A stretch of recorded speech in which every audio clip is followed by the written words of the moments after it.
And now it just kind of looks like it's a pack of lies. So how is the weather like in your country? We finally have summer, and again we went from like 15 degrees to 32. So today is definitely a hot summer day. I just got back from work, so you know, I'm not like in pristine condition because the temperatures are really insane, but I just couldn't wait to give you the news about Dior in case you haven't heard. This one is a big one.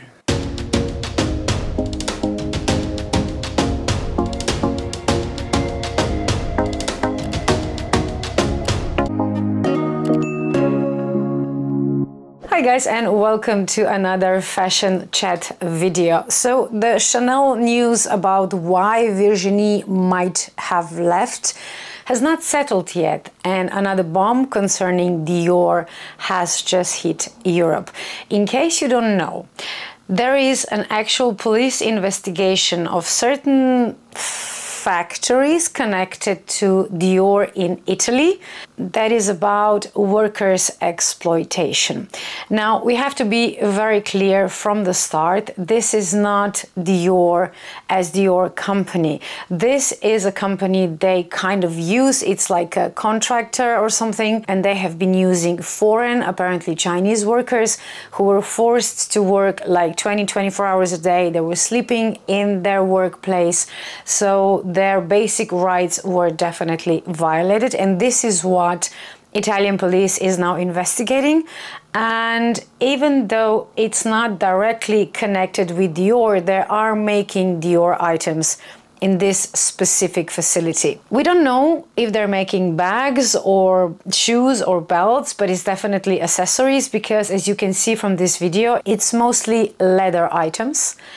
And this is just so not right to have this in the middle of Europe, where we are kind of proud that, you know, our workers, we all have rights. Nobody will be forced to work in Europe in this kind of way. And yet every year you have cases when we talk about this. We have similar case a couple of years ago in Slovenia as well, when we had like exploitation of foreign workers. And this was fixed, you know, the company was fined, I think it was closed down, so it was solved. But because this was not a well-known company, at least not on the world stage, there was not a lot of news about that specific incident that happened here in my home country. But this is Italy and this is Dior, so this is another level. But at the bottom of it is the same problem. Is workers being forced to work for not even minimum wage, I guess, and, you know, working way over limited allowed hours. And it's just crazy reading about this in 2024 happening in the middle of Europe, not in the middle of nowhere, where you can imagine that maybe laws are less rigid or less strict. No, it's happening in Italy. This is Diet Prada. This is an account on Instagram that I strongly recommend you to follow, because it does give away very interesting things. And this is the video that is from Il Comando Carabinieri per la Tutela del Lavoro, which is the Italian government agency for workers' protections. And here we can see what the conditions were actually like in these subcontractors that was making Dior bags. We don't know which ones. It might be Lady Dior's, it might be, you know, something else, but it's obvious that it's leather items. And you can just see the conditions are appalling. You can see that people were actually living in this facility, that this was not just work facility. They were actually sleeping here. It's just horrible. So the ruling, the court ruling, it's 34 pages long.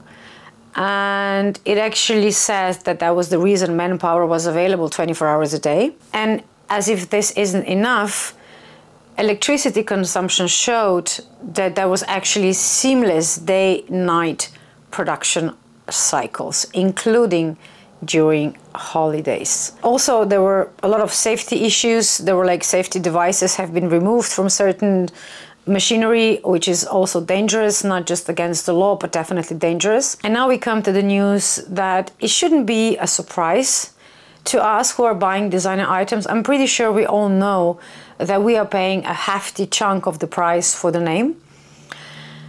But until now, I don't think we actually realize that that hefty chunk is actually like 80%, because you have to calculate the distribution, the design, the marketing, you know, all of that, the boutiques, everything goes into the price. So it's not just the price that the item costs to be made, you have to calculate all the other costs with this as well. But even if we really exaggerate how much does it cost to promote Dior, to have like designers that create these things, I still don't think you would come to like half of the price they're charging for these bags. Because of these conditions in Italy, suppliers could charge Dior as little as 53 euros per handbag. 53 euros per handbag. I had a feeling that Dior bag would cost like around 200 to make. And I'm guessing if they would be made in places where they respected workers' rights, where people would be working 8 hours a day max and, you know, have weekends off, probably that would be the price, or around that price. That's just my guess, I don't know, but based on this, I'm guessing that would be the price. So what exactly is Dior fault in this? Well, their fault is that they just saw, I'm guessing, the low number, how much it will cost them to make these items, and they did not properly check the conditions of this subcontractor, which, you know, they would have to do when they're hiring someone. They were making items for Dior, and in this particular case, Dior itself is not like criminally or legally responsible for the situation in Italy. So Dior itself, it's not in any kind of legal or criminal trouble, but we cannot get away from the fact that this coming out is really bad for Dior. I mean, I don't know about you, but I had my eye on certain accessories, not necessarily bags, but like certain belts and things that I really wanted to have. And now it's kind of like, it's tainted.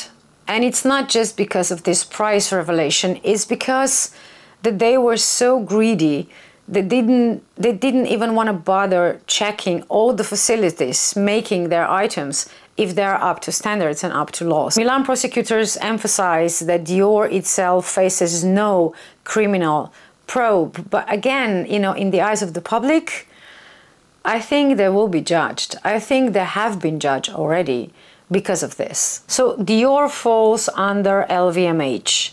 And this is the umbrella company of Dior House. Reuters, which is the main or one of the main European news agencies, reported that Dior was placed under court administration on Monday. A funny thing is that this is actually third such decision this year, and we are in June, by Milan court. There was an issue in April that they named the commissioner to run a company owned by Giorgio Armani, due to accusations the fashion group was culpably failing to adequately oversee its suppliers. Again, it's not just Dior, it's many houses, it's many designer brands, but for most of them we don't know what's happening in their supply chain. We don't know their business model.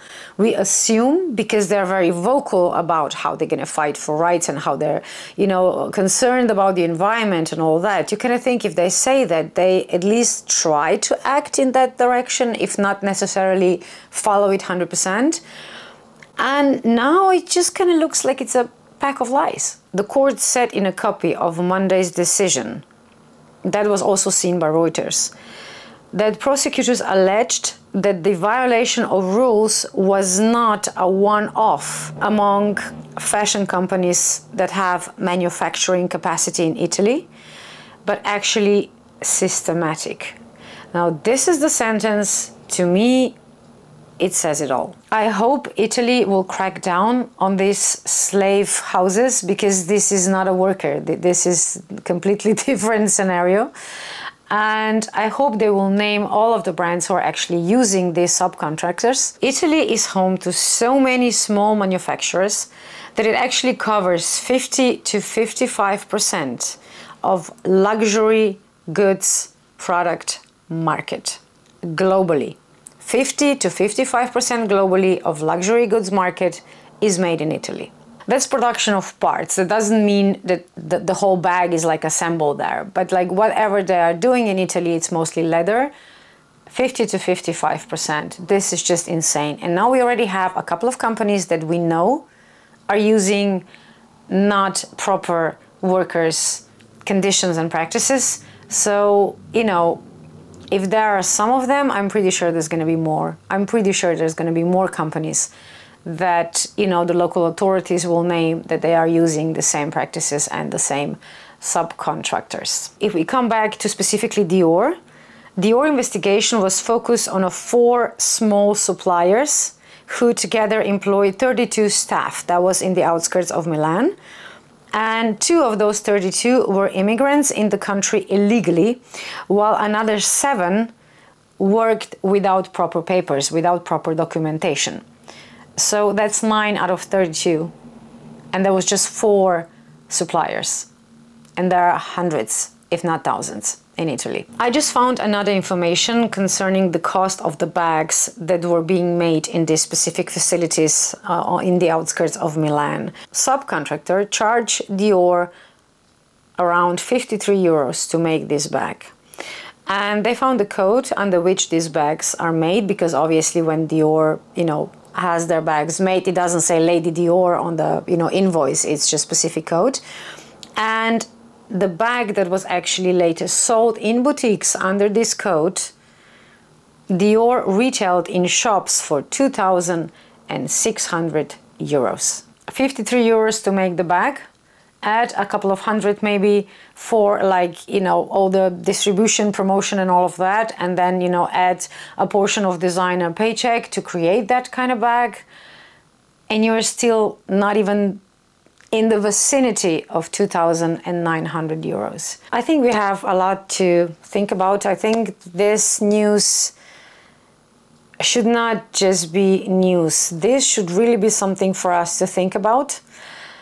I have a few Lady Diors, especially the mini pink one I adore. It's one of my favorite bags that I, you know, use a lot.